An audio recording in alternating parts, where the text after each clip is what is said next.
Hi everybody, this is Richard Sleigh, and this is the third in a series of videos that I've started working on learning how to do improvisational blues on the diatonic harmonica. And the goal is to give you some things to woodshed on that will help you build your vocabulary and a sense of confidence about moving around on the harmonica. And when you're learning blues vocabulary, one thing I haven't mentioned so far is that this is a language, an emotional language, and when you're practicing these ideas, I'd highly recommend that you tune in to the way it feels to you, because really what you're doing is you're learning a language that allows you to express feelings. And if you're getting too hung up on technical stuff, like when I start talking about scale degrees and things like that, the scale degrees and all this other vocabulary is a good way to help you think and structure things. But then when you're actually, once you've got something to work on, just keep bringing it back to what does this feel like inside, and what kind of quality does this tone have? What can you connect it to something that you're feeling? So you're also practicing like an actor might in terms of inhabiting a role. You want to inhabit a song. So that's where we're working on this vocabulary.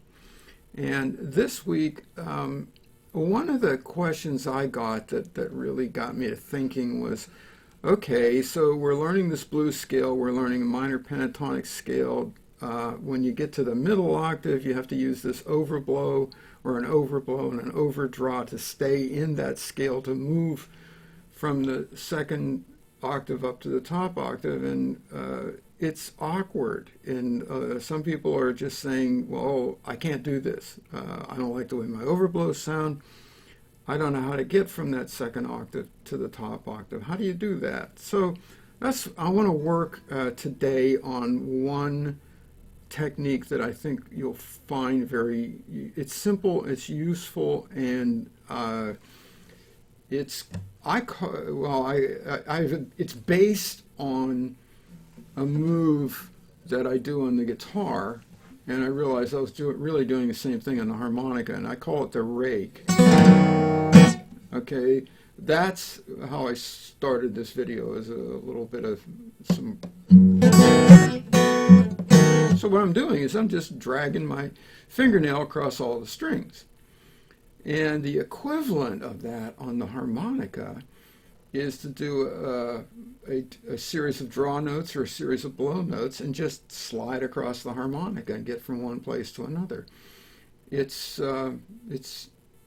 real simple in concept, but the tricky part is you want to have a good idea where you want to end up. So you want to have target notes in that top octave to go for. And then, so if you know where you're starting and where you want to end, now you got the way to get there. And the cool thing about this is that, like I said, we're getting outside of the blues scale, but all of the notes still work as passing notes. So let me see, good example.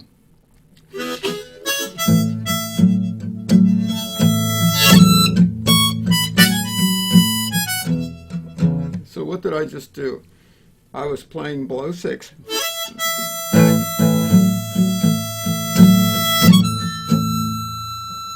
And just went up to blow 9. So I'm playing the same note, playing that octave note. And then when I came back down,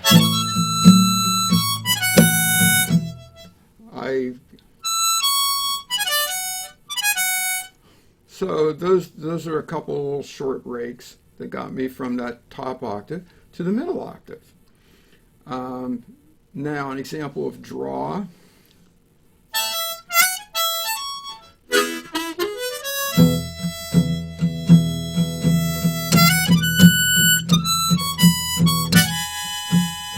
So I just went from blow 6, and I bent that note because, well, you can bend that note.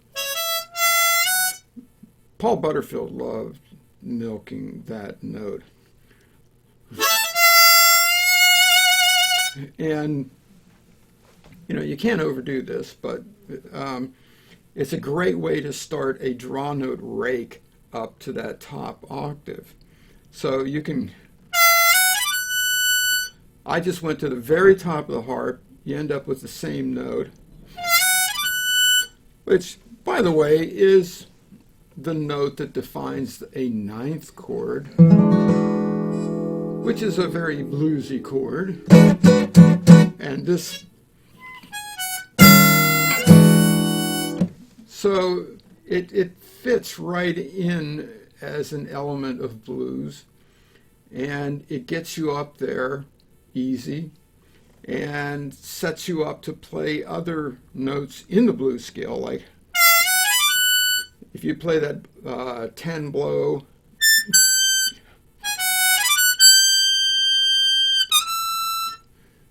that will get you into a whole other series of riffs. The main idea here is figure out where you're going to start or wherever you're at, and think about the note you're shooting for, and then just rake over those notes. Don't worry about the notes in between. See, this gets you out of thinking of stepwise, like scale movements from one place to another and all the problems of constructing some series of blow and draw notes. It just takes you up there. So let's see if I can play a couple of examples. Oh yeah, here's another one. Is just woodshed on playing juke, Little Walter's juke on the top octave.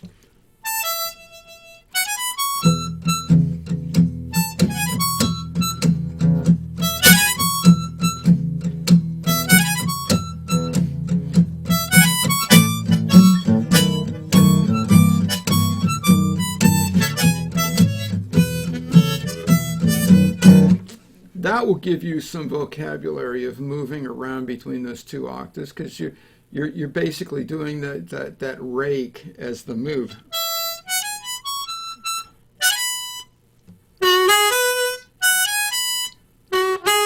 It gives you the equivalent of that you play in the first octave with the bent note. So this gives you a couple different ways to think about it, okay? And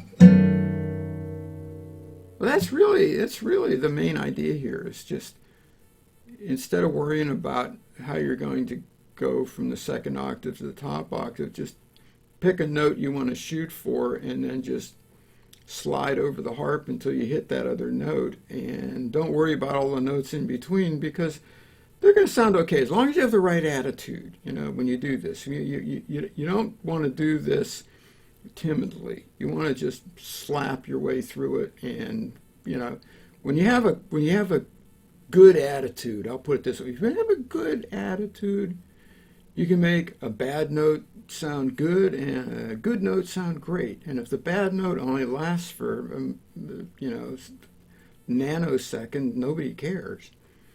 So that's my advice for a good, efficient way to get from the second octave to the top octave, is just practice raking your way up and down the harmonica and blow note series and draw note series, and see what you can come up with.